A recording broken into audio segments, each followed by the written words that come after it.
Quero compartilhar sobre este tema que estamos cantando, que é a Páscoa. Hoje é domingo de Páscoa. Vocês declararam Feliz Páscoa para muitas pessoas hoje? Quem fez isso? Para muita gente. Feliz Páscoa, Feliz Páscoa. Confesso, irmãos, que fiz isso. E enviei, não somente esta figura.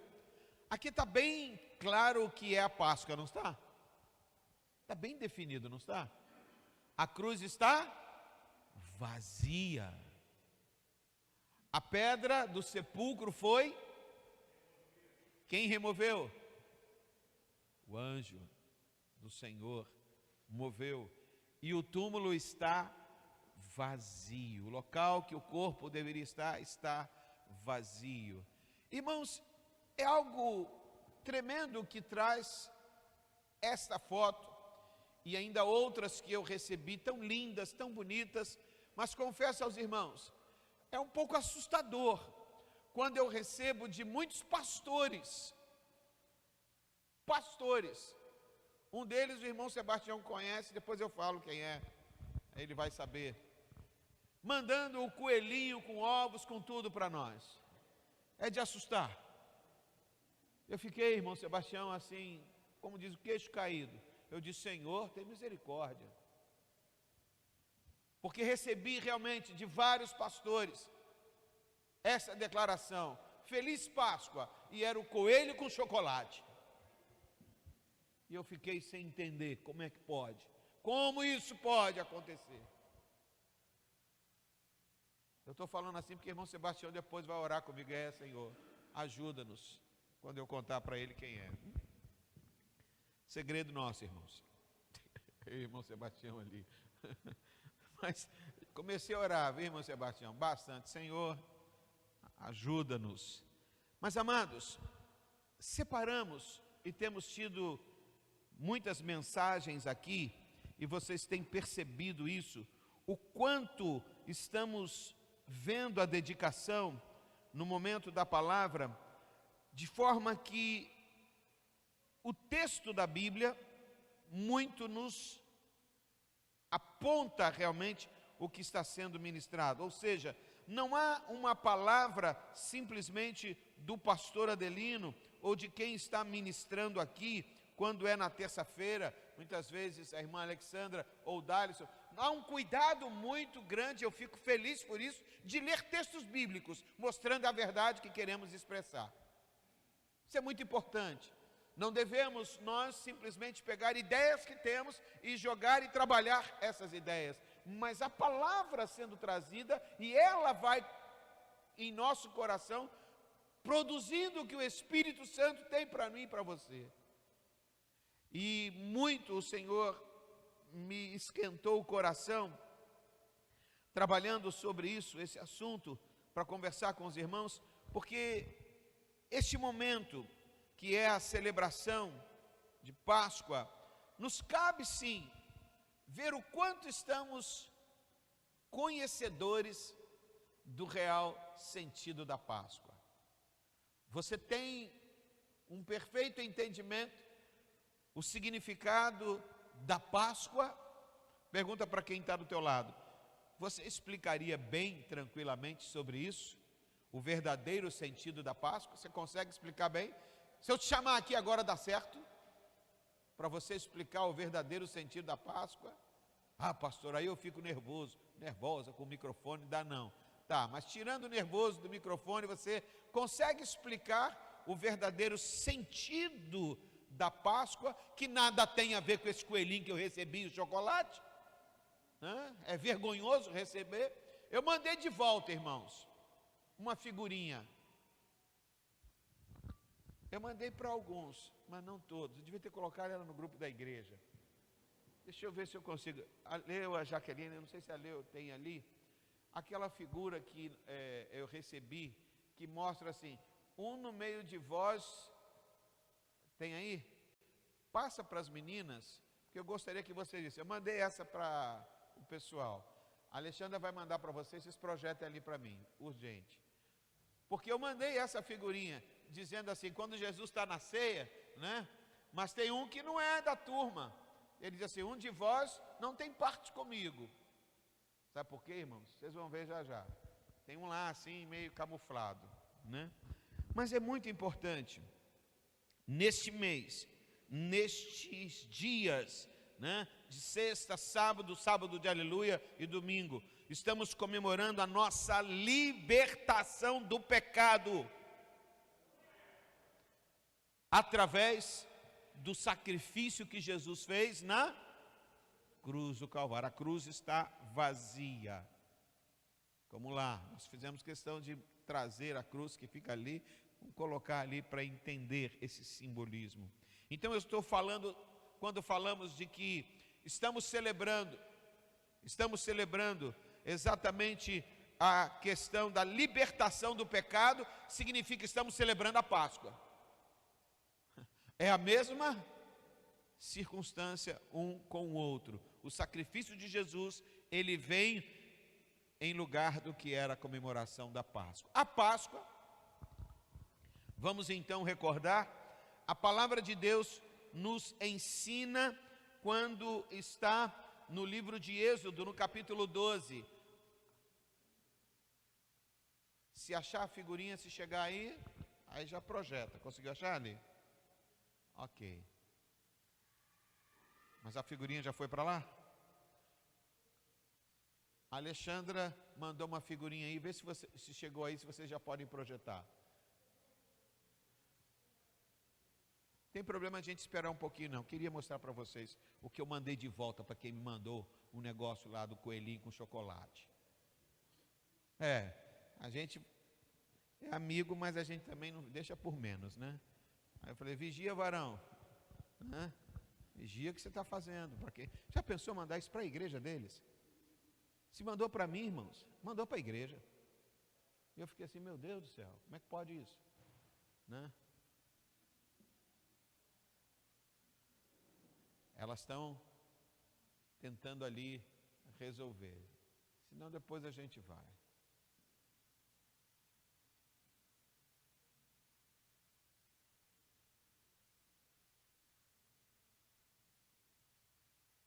Se não conseguir chegar aí, não tem problema não, aí a gente passa para Êxodo.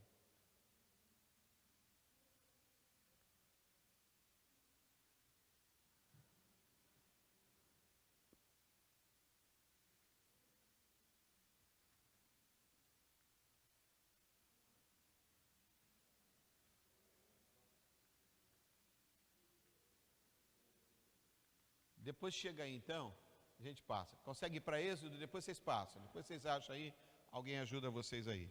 Êxodo no capítulo 12, irmãos. Aqui vem a narrativa da Páscoa, ok? Como eu disse, eu quero ler muito os textos da palavra para nos mostrar esta realidade. Então, Êxodo capítulo 12, versículo 1 ao 14.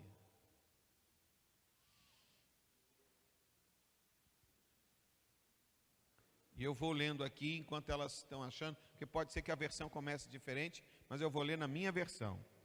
Disse o Senhor a Moisés e a Arão na terra do Egito: este mês será para vós o primeiro mês do ano. Dizei a toda a congregação de Israel: aos 10 deste mês, tome cada um cordeiro para a sua família, um cordeiro para cada casa. Mas se a família for pequena, para um cordeiro, então convidará ele o seu vizinho mais próximo, conforme o número das pessoas, conforme o que cada um puder comer. Fareis a conta para o cordeiro. O cordeiro ou cabrito será sem defeito um macho de 1 ano, o qual tomareis das ovelhas ou das cabras. Vós os guardareis até o 14º dia desse mês, quando toda a assembléia da congregação de Israel o matará ao crepúsculo. Tomarão do sangue e o porão em ambas as ombreiras e nas vergas da porta, nas casas em que o comerem. Naquela noite comerão a carne assada ao fogo, com pães asmos e ervas amargas. Não comereis dele nada cru, nem cozido em água, mas sim assado ao fogo. A cabeça e as pernas e a frissura, mas sim assado ao fogo. A cabeça, as pernas e a frissura. Nada deixareis dele até pela manhã. Se algo ficar dele até pela manhã, queimareis ao fogo. Assim como comereis, assim o comereis. Os vossos lombos cingidos e os vossos sapatos nos pés e o vosso cajado na mão, comê-lo-eis apressadamente. Esta é a Páscoa do Senhor. Naquela noite passarei pela terra do Egito e ferirei todos os primogênitos na terra do Egito, desde os homens até os animais. E sobre todos os deuses do Egito executarei juízo. Eu sou o Senhor. Então, agora projetou. Está vendo ali? Um de vós não tem parte comigo. Tem um sujeitinho ali, né? Foi dado o recado, né, para os pastores, meus amigos. Um de vocês tem parte comigo, não. Eu nem topo muito conversar isso, que meu nome é Adelino Gonçalves Coelho. Então, quando o pessoal vem com essa conversa aí, matar 2 coelhos com uma cajadada, eu digo, como é que é o negócio? Eu fico preocupado se eu tenho que sair correndo. Mas eu mandei isso aí para os colegas, irmãos. Falei, que isso, irmão? Vigia, varão. Ainda mandei assim, vigia, varão. Né? Tenha cuidado sobre isso. Mas, irmãos, Páscoa, o sentido da palavra é pesar dentro da linguagem, e significa passar por cima, pular sobre, passagem. Esse é o sentido, porque havia então, o anjo de morte viria passando, e onde tivesse nos umbrais daquela casa a marca do sangue, passaria por cima, está entendendo? Nada aconteceria com aquela casa. Livramento de Deus. Páscoa, passar por cima, é livramento, é estar realmente em salvo por causa da marca. E aquilo era o cordeiro que foi imolado. Então aquilo aponta exatamente para a figura que é o Senhor Jesus. E João, ele declara exatamente isso. O texto de João vai dizer isso. Eis o cordeiro de Deus que, João 1:29, está para ser projetado ali também. Pode tirar essa figurinha aí, viu? Obrigado, foi só para mostrar isso para a igreja. João 29 diz, João declara, é o Cordeiro de Deus que tira o pecado do mundo. É aquele que então nos dá a bênção, o grande livramento. Então Jesus é o Cordeiro. E, irmãos, algo tremendo nessa semana saltou assim, e eu até ouvi uma vez um dos pregadores falando sobre isso. Como o diabo é astuto e como ele é insistente, como ele é fervoroso no seu intento, mais do que muitos crentes. Quer ver uma coisa? A palavra de Deus declara sobre o diabo que para ele tem alguma solução, tem jeito para ele? A ele está destinado condenação eterna, ficar preso no lago e não escapará mais. E o diabo sabe que o Senhor não mudará esta sentença de forma alguma. Concorda comigo? Ao diabo está uma determinação, e o diabo sabe disso, irmãos. O diabo sabe disso. Mas mesmo sabendo disso, ele não para de trabalhar para levar gente com ele. Porque a gente podia, se ele já sabe que é perdedor, não tem mais jeito para ele, ficar sossegada, né? Deixar, não vai ter jeito, não adianta o quanto eu faço e tal. Mas o projeto dele é arrastar muita gente para ficar com ele. E assim ele vai lá em Adão e tenta. Porque a sentença dele foi dada antes de Adão. E ele não para de trabalhar. Ele vai lá na história de todo o povo de Israel e ele vai tentando. Ele vai tentar lá em Sodoma e Gomorra, ele atrapalha lá em Noé, no tempo de Noé, a bagunça que o diabo faz. Ou seja, o diabo está atento, trabalhando, até os dias de hoje. Ele sabe que a sentença dele não vai mudar, e por isso ele diz assim: não muda a minha sentença, mas eu arrasto um monte de gente para ficar junto comigo. Esse é o projeto do diabo, do inferno. Ele é persistente, não desiste nunca de tentar levar mais pessoas para este seu lugar definitivo.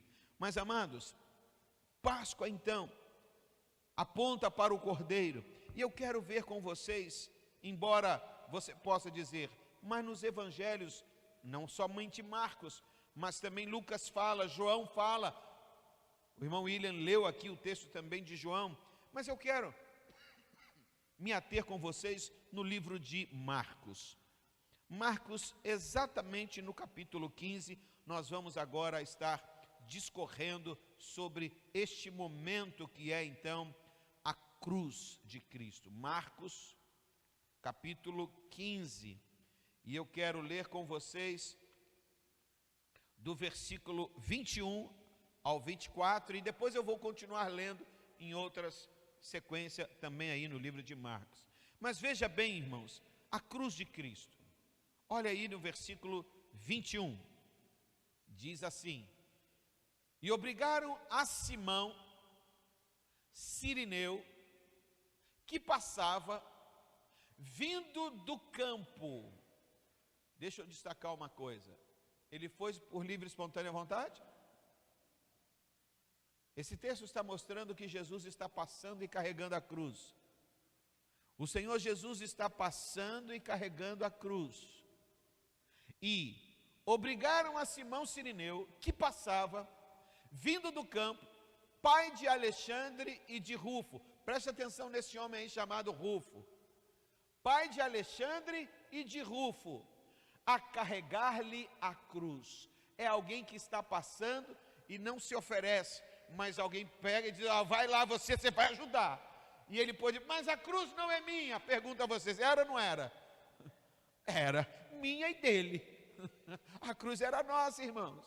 Era sim. Mas ele não tinha esse entendimento, essas coisas não estavam. Mas o texto vai dizendo assim, né? Segue o 22. E levaram Jesus para o Gólgota, que quer dizer lugar da caveira. 23. Deram-lhe a beber vinho com mirra.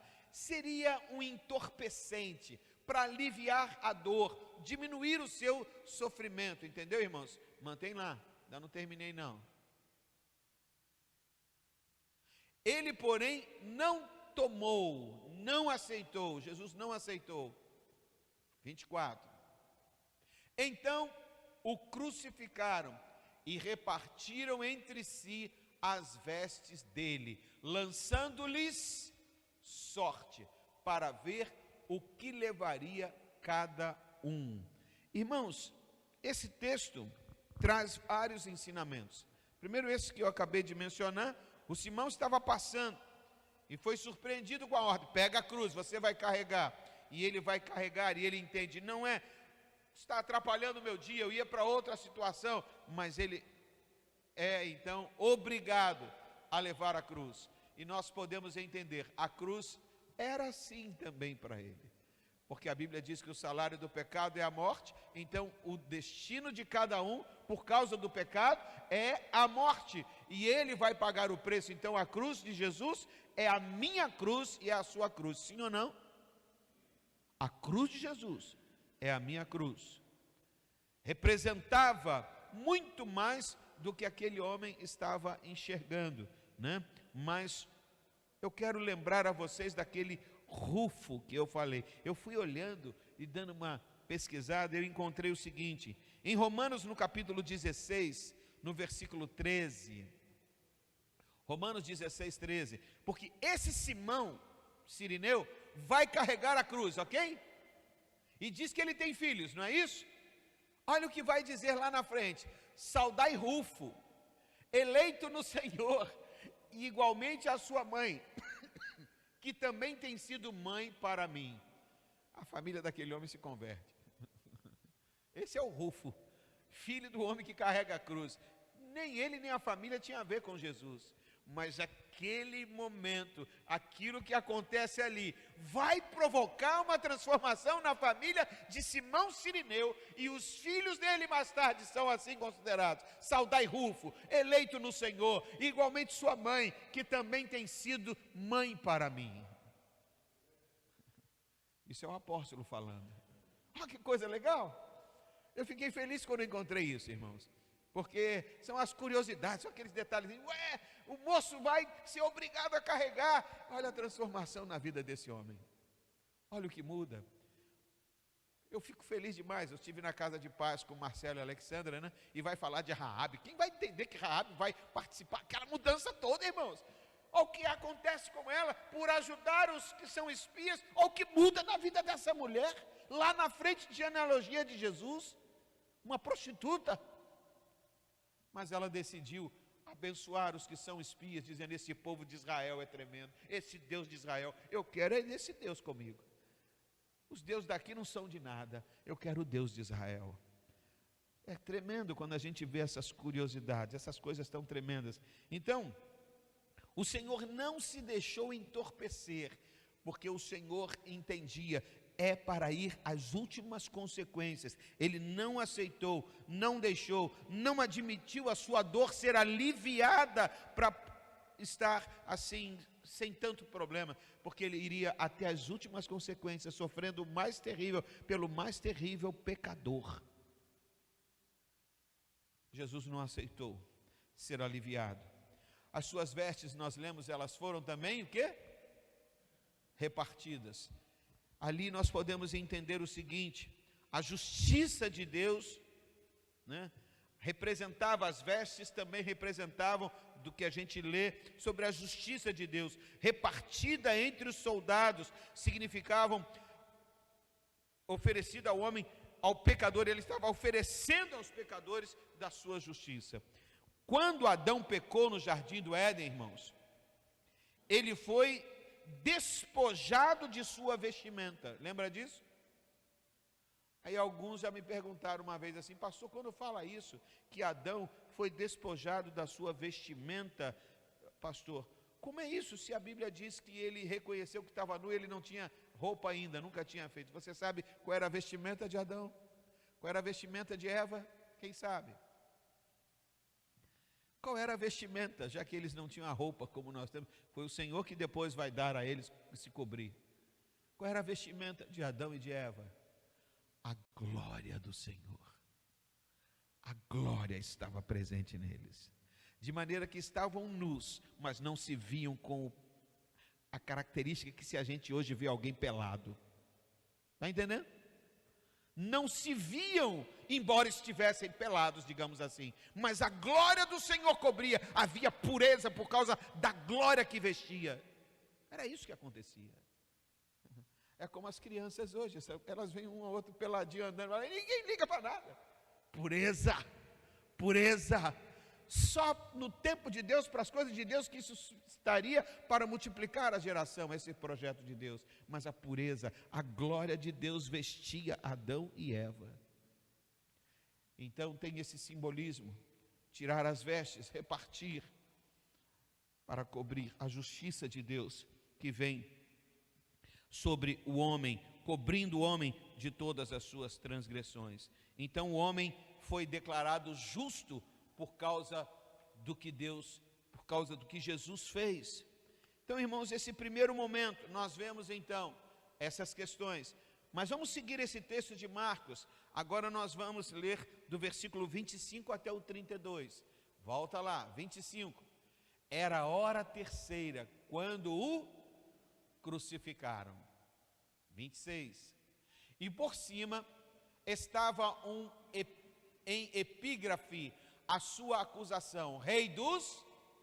Colocaram em cima escrito, né, na cruz: Rei dos Judeus. 27. Com ele crucificaram 2 ladrões, um à sua direita e outro à sua esquerda. E cumpriu-se a escritura que diz: com malfeitores foi contado. Os que iam passando blasfemavam dele, meneando a cabeça e dizendo: ah, tu que destróis o santuário em 3 dias e reedificas, salva-te a ti mesmo, descendo da cruz. 31. De igual modo, os principais sacerdotes com os escribas, escarnecendo entre si, diziam: salvou os outros, a si mesmo não pode salvar-se. Desça agora da cruz o Cristo, o Rei de Israel, para que vejamos e creiamos. Também os que com ele foram crucificados o insultavam. Por enquanto, agora, até aqui, e nós temos várias lições que estão acontecendo aqui. O rei dos judeus, eu ministrei domingo passado falando sobre isso. Lembra que Pilatos, ele é lembrado: se você solta o Cristo, você está indo contra o governo, está indo contra aquele que é a autoridade, porque ele está dizendo que é rei. Como é que você vai soltar esse que está dizendo que é no lugar de quem é a autoridade? E Pilatos, querendo agradar politicamente, ele então vai seguir esse princípio: vou mandar soltar Barrabás e crucificá-lo. E coloca-se isso, com certeza foi Pilatos que tornou isso, mandou escrever e colocar: olha, a justificativa é porque ele está dizendo que é rei dos judeus. Essa é a justificativa que ele está colocando. Pilatos não fica inocente nisso, de jeito nenhum, mas ele coloca isso como sendo uma desculpa. É ele que manda fazer isso. Mas além disso acontecer, está escrito, por causa, não soltá-lo por causa de dizer isso, ele é o rei dos judeus e Pilatos manda fazer isso. Os religiosos e os que eram do lado político gostaram, né? Antes, deixe-me destacar uma coisa para vocês, irmãos. Até mesmo aqueles que eram religiosos não gostaram dessa inscrição. Por quê? Eram judeus, dizer: não é nosso rei. Ele diz: mas não é nosso, nós não reconhecemos ele. Mas Pilatos diz: mas ele diz que é, então essa é a justificativa para ele estar sendo crucificado. Então tem essa questão acontecendo. Mas também tem a situação dos 2 ladrões. E vocês conhecem bem o que vai ser essa história. Um vai seguir o que está dizendo a multidão, a grande maioria, dizendo: você é o Cristo, desce daí e tal, falando isso, salva-te a ti mesmo. Mas um deles está exatamente vendo em Jesus o Rei dos Reis. Em Lucas capítulo 23, no versículo 42, essa parte vai estar, eu vou mencionar Lucas, no capítulo 23, versículo 42. Diz assim: e acrescentou Jesus: lembra-te de mim quando vieres no teu... Um deles dá essa declaração. E o Senhor, no versículo 43, vai dizer para ele: Jesus lhe respondeu: em verdade te digo que hoje estarás comigo no... Jesus está dizendo: eu estou hoje morrendo, e você também está morrendo hoje, e você vai estar comigo, ou seja, vamos experimentar de outro lugar. Um deles reconhece Jesus e entende, confessando Jesus ali no último momento. Irmãos, há um insulto da multidão, como nós lemos, voltando lá para Marcos. Há um insulto, todos estavam passando e proferindo palavras de zombaria, de desprezo para o Senhor. Eles não sabiam que a permanência de Jesus na cruz era a solução para a humanidade. Eles não sabiam. E outra coisa, irmãos, para destacar: ir à cruz, embora o Senhor disse: Pai, se for possível, passa de mim este cálice sem que eu beba, todavia seja feita a tua... Deixe-me dizer para você, ir à cruz, Jesus vai voluntariamente. Ele se ofereceu em sacrifício. Por isso ele aceita o que o Pai determinou. Há dor, há sofrimento, mas ele diz: Pai, submeto à tua vontade. O Senhor diz que é assim, se cumpra a tua vontade. Irmãos, isso é revelado, que essa é a questão de Jesus ir e ir liberalmente, em Hebreus no capítulo 12, no versículo 2. Encontrei esse texto que você pode ver também. Hebreus 12, versículo 2. Projeta para nós, por favor. Hebreus 12, versículo 2. Como eu disse, nós queremos ver na Bíblia os textos, o que eu estou falando, exatamente o que diz na palavra de Deus. Hebreus 12, 2. Isto: olhando firmemente para o autor e consumador da fé, Jesus, o qual em troca da alegria que lhe estava proposta, suportou a cruz, não fazendo caso da ignomínia, e está assentado à destra do trono de Deus. E diz assim: suportou, não se importou com a humilhação de morrer na cruz, e está agora assentado à direita do trono de Deus. Uma das versões, como a versão no linguagem de hoje, diz assim: pelo contrário, por causa da alegria que lhe foi prometida pelo Pai, esse é o sentido, por causa da alegria que lhe foi prometida, que lhe estava proposta que aconteceria, que diz ali no texto, troca da alegria que lhe estava proposta, ele sabia o que viria e o que seria a salvação para a criação, que somos nós. Por causa da alegria de ver o que aconteceria, ele se oferece. Está entendendo? Jesus não foi para a cruz por obrigação, ele foi por amor a mim e a você. Ele poderia ter parado todo o processo, mas ele submete plenamente em obediência ao Pai. Vamos seguir o texto para a gente compreender tudo isso. Marcos capítulo 15, agora do 33 até o 37, diz assim. Marcos 15, segue lá. Do 33 ao 37. Chegada a hora sexta, houve trevas sobre toda a terra até a hora nona. Essa hora sexta, você sabe que horas é? Se a hora nona é 3 da tarde, eles contavam de 3 em 3, a hora sexta era exatamente meio-dia. É dia pra caramba, não é? Só a pino ao meio-dia. Chegada a hora sexta, houve trevas sobre toda a terra. O que Jesus é, que a palavra sempre ensina, a luz. Ele é a luz. E a luz naquele momento está morrendo, a morte de Cristo. Então veio a questão das trevas. Ele era a luz e ele morre. Então as trevas vêm. E diz o texto, a hora nona, clamou Jesus em alta voz, Eloi, Eloi, lama sabachthani, que quer dizer, Deus meu, por que me desamparaste? Irmãos, eu concordo com muitos autores quando escrevem, falam sobre isso, pregam sobre isso. A maior dor de Jesus não era sofrer pelo nosso pecado, mas porque o Pai o abandona. Está entendendo?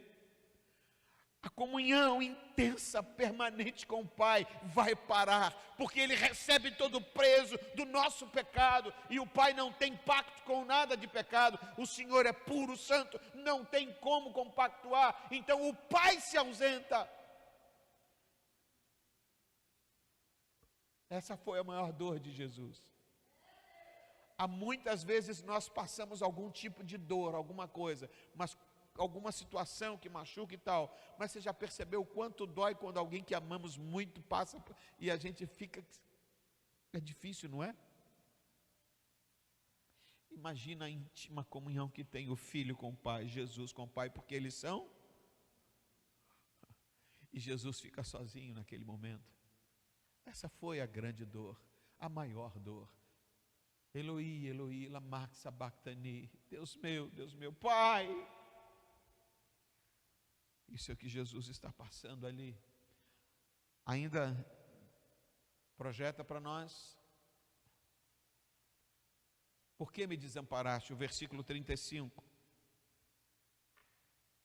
Alguns dos que ali estavam ouvindo isso diziam: vede, chama por Elias.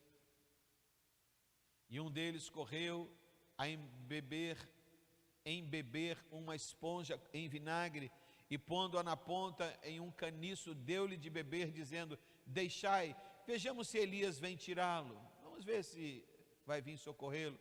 Mas Jesus, dando um grande brado, expirou. Quando diz ele expirou, vocês lembram qual é a palavra que o Senhor usa nesse momento? Bem conhecida, bem falada muitas vezes. Tetelestai. Lembra disso? Tetelestai. Que significa: está pago. Está consumado. O que era necessário para que eles tivessem vida está consumado. Alguém precisava pagar o preço, e Jesus paga o preço no nosso lugar. Ele está ali. São muitas lições, meus irmãos. Quem vê, não somente nos filmes, mas é real, e você vai encontrar em outros textos da palavra de Deus, e não vamos fazer isso para não tomar tanto tempo. Mas sabe o que acontece ali em volta onde Jesus está sendo crucificado, e quando ele diz essa palavra, tetelestai, está consumado, está pago o preço? Trevas, a terra estremece. Quem já leu sobre isso? E diz o texto que mortos ressuscitaram, pelo poder que está acontecendo ali. Vida, a morte trazendo vida. Oh, glória! A morte trazendo vida. Eu lembro de alguns estudiosos, eu uma vez questionei, falei: será? Né? Vocês lembram quando eu falava de pegar os ossos de José e sepultar em outro local? Quem já ouviu sobre isso? É bem possível que ele tenha. A Bíblia não vai tratar, irmãos, não fala mesmo não. Mas eu um dia já pensei: quem sabe? O que é que vai me levar para lá? Vai acontecer algo tremendo naquele lugar. Eu fiquei maravilhado lendo tudo isso, esses textos, vendo: Senhor, as trevas no meio-dia, porque o Filho, o Todo-Poderoso, o Jesus, ele morre, e as trevas vêm pensando que vão estar dominando. Mas como eu disse, o Pai o abandonou, porque ele recebe todo o peso do pecado. Depois de terríveis dores físicas, emocionais, todo esse sentido, Jesus chega ao fim do seu tormento, declarando exatamente isso: tetelestai, está consumado.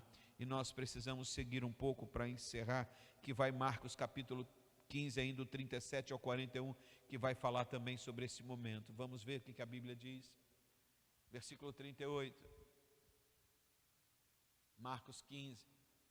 E o véu do santuário rasgou-se em duas partes, de alto a baixo. O centurião que estava em frente dele, vendo que assim expirava, disse: centurião quem era, irmãos? Um dos soldados, dos que estavam ali com toda aquela maldade. Mas aquele homem vendo tudo aquilo, as trevas, e vendo tudo acontecendo, tudo aquele mover, tudo aquilo acontecendo. O centurião que estava em frente dele, vendo que assim expirava, disse: verdadeiramente este homem era o Filho de Deus. Até o guarda vai estar entendendo isso. Versículo 40. Estavam também ali algumas mulheres observando de longe, entre elas Maria Madalena, Maria, mãe de Tiago, o menor, e de José e Salomé, as quais, quando Jesus estava na Galileia, o acompanhavam e serviam. E além destas, muitas outras que haviam subido com ele para Jerusalém. Esse texto mostra coisas preciosas. Primeiro nós lemos que o véu do templo rasgou.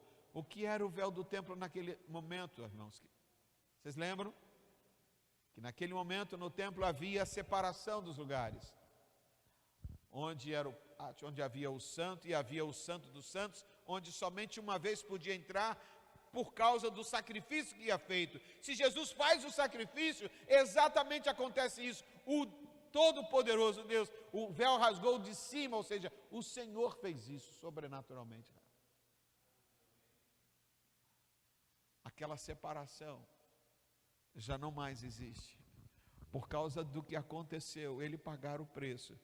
Eu e você hoje temos livre acesso à presença de Deus.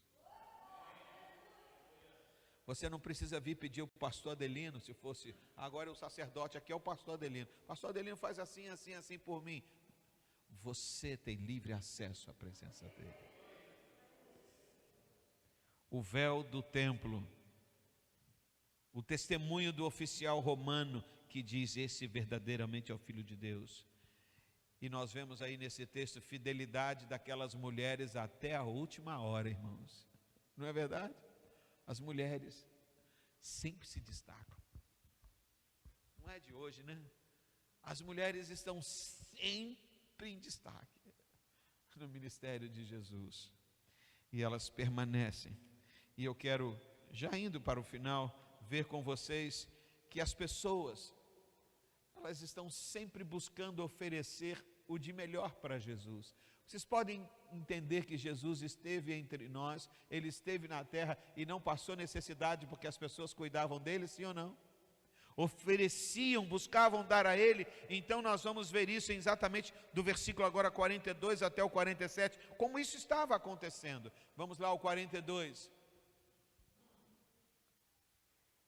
Ao cair da tarde, por ser o dia da preparação, isto é, véspera do sábado, vindo, olha este homem, José de Arimateia, ilustre membro do Sinédrio, que também esperava o reino de Deus. Era alguém então que estava com expectativa do reino de Deus, entendendo, este está falando de um reino que é acima de tudo. Ele tinha essa expectativa, que também esperava o reino de Deus. Ele dirigiu-se resolutamente a Pilatos e pediu o corpo de Jesus. 44.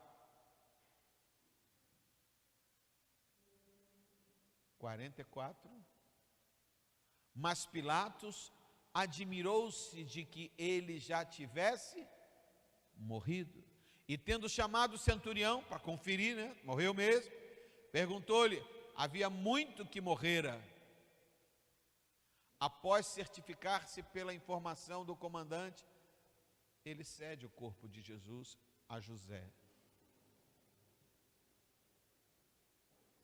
46. Então, baixando o corpo da cruz, envolveu... Tranquilo, para acordar a gente um pouco. Envolveu em um lençol que comprara e o depositou em um túmulo que tinha sido aberto numa rocha, e rolou uma pedra para a entrada do túmulo. 47. Ora, Maria Madalena e Maria, mãe de José, observaram onde ele foi posto. Até aqui por enquanto, irmãos, cada um queria sempre cuidar, oferecer algo para o mestre. E esse homem, vendo o que acontecera, ele vai oferecer algo novinho, que ele tinha comprado, e ele queria oferecer a Jesus. O que era? O túmulo que ele tinha. Ele ofereceu. José de Arimateia, ele pede o corpo, Pilatos cede. E ele vai colocar Jesus onde era o túmulo novinho que ele havia mandado preparar. As mulheres observavam e elas queriam também oferecer a Jesus algo. O que era? Queria embalsamá-lo. Era costume naquele tempo. Queria prepará-lo, deixá-lo ali na condição que ele foi tirado e foi levado daquela maneira. Queriam então ir lá e prepará-lo. Não é que não estava ressuscitará ou não, mas era o princípio, elas queriam cumprir aquele princípio e elas foram até o local. mas é interessante quando elas chegam ao lugar, pensando assim, vai ser difícil remover a pedra, porque é muito pesada. Mas quando elas estão falando, estão indo sobre isso, o que está acontecendo ali? A pedra já havia sido, o anjo do Senhor removeu a pedra. Está ali, ó, a pedra lá quando aparece, olha lá.